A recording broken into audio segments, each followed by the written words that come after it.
If you lead a Bible study or a small group, you've probably asked the question, how do I get people to show up each week? Today, we're talking about 4 simple practices that will increase the attendance in your group and help to build community. Let's dig in.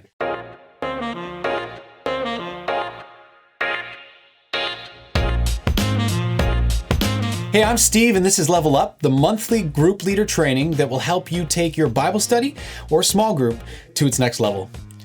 Today, we're talking about attendance, helping people show up for small group so that they can grow as followers of Jesus. Hebrews 10:24-25 says this. It says, "And let us consider how we may spur one another on toward love and good deeds, not giving up meeting together as some are in the habit of doing."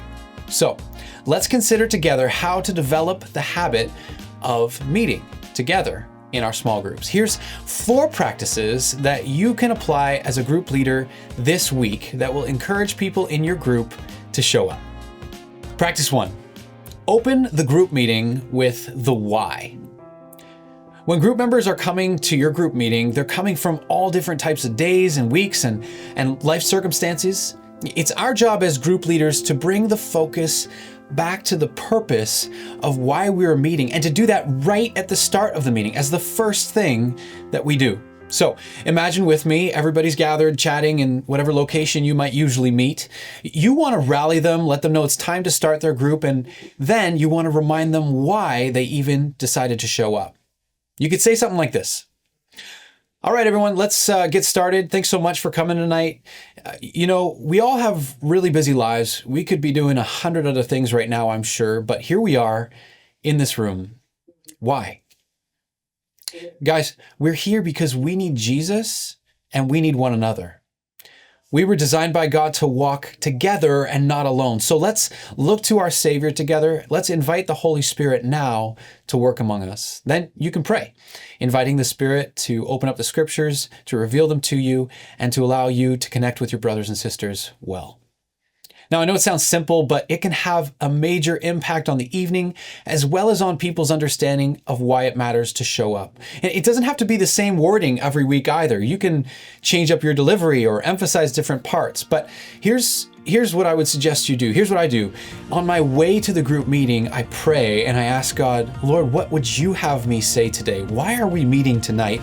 And how can I communicate that to the guys in my group?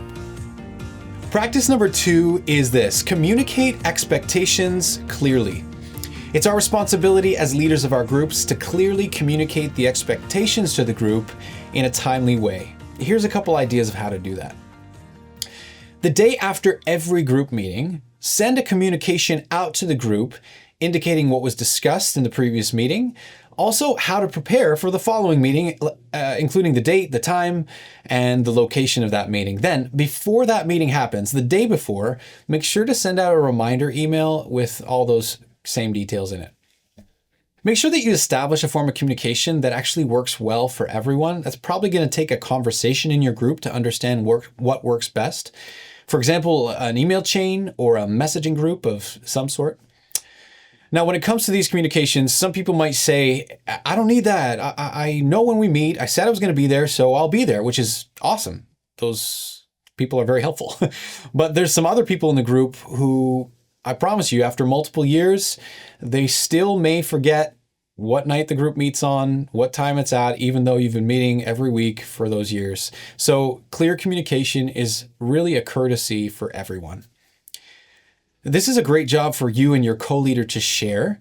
If you don't have a co-leader, having a co-leader is so helpful. But also, as your group matures, this can be something that you can delegate to the rest of the group as a way of empowering them to serve. Remember, your job as a group leader is not to do everything yourself.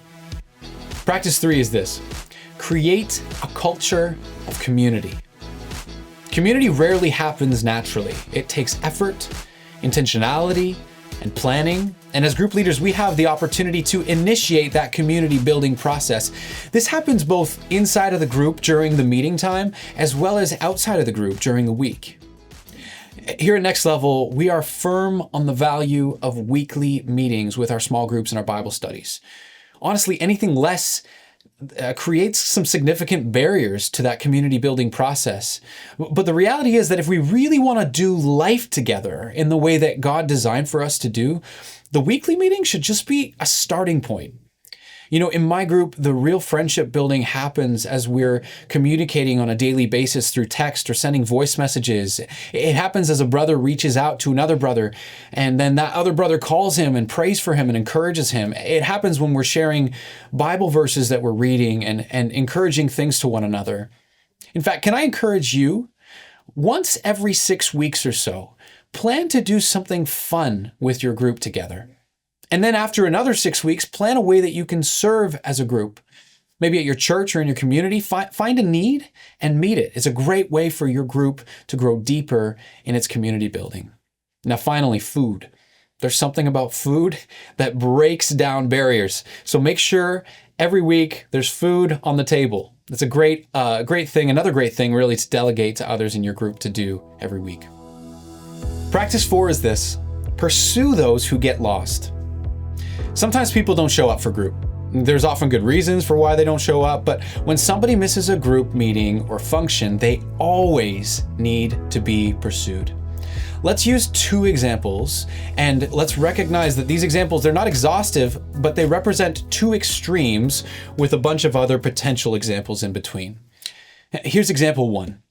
Let's say Jim texted you the night before the group saying that his grandmother's sick, he needs to travel out of the area to visit and care for her, and he won't be able to make it to group tomorrow.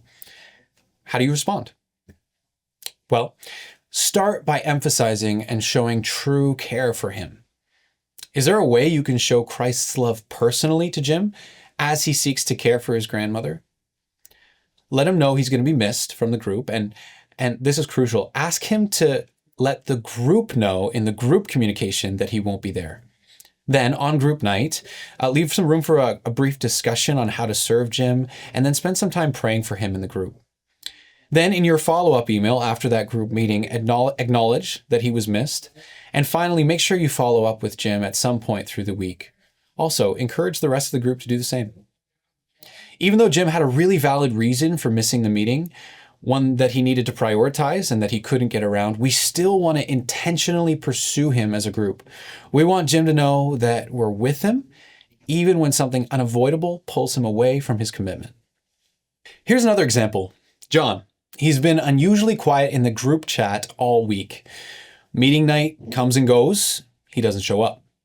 He didn't let anyone know. He just didn't come. How do you respond?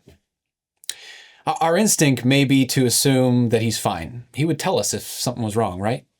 But that can be a dangerous assumption. Instead, reach out. Start with a text. If there's no response, make a call. If you still don't hear back, ask another group member to try doing the same. If needed, consider visiting him. That might feel forward, but it isn't forward for friends who genuinely care. There could be a ton of reasons for why he's missing. He may have lost his job and feels ashamed. He may have stumbled morally. He may feel unworthy to return. He might be deeply hurt and need support, or he might just be drifting away and hopes that nobody's going to notice. Whatever the reason, John needs his group. He needs to know he's missed, valued, and loved. He needs people who are going to pray for him, encourage him, and remind him of Christ's love. God designed us to live in community. And every time someone misses a gathering, we have both a responsibility and an opportunity to pursue them and to show them the love of Christ. Whether the absence is unavoidable or intentional, we pursue. All right, let's recap our 4 points. If we want to encourage a culture of attendance at our groups, let's practice, number 1, opening the group meeting with the why, the purpose. Number 2, communicating expectations clearly. Number 3, creating a culture of community. And number 4, pursuing those who get lost. Group leaders, thank you so much for wholeheartedly taking on the role of serving your groups every week. What you're doing is valuable and it's having an impact on their lives. Hey, let's keep depending on the Holy Spirit together. Without Him, we have nothing of true value to offer our groups. But with Him, I'm convinced we will see lives transformed. Nextlevel Ministries is a ministry at Ottawa, Ontario. We seek to provide men and women with the opportunity to experience life-transforming spiritual friendships with other men or women. We do that by starting highly relational, authentic small groups using our 10-week launch process. If you want to learn more, check out nextlevelministries.ca. We'd love to see you there.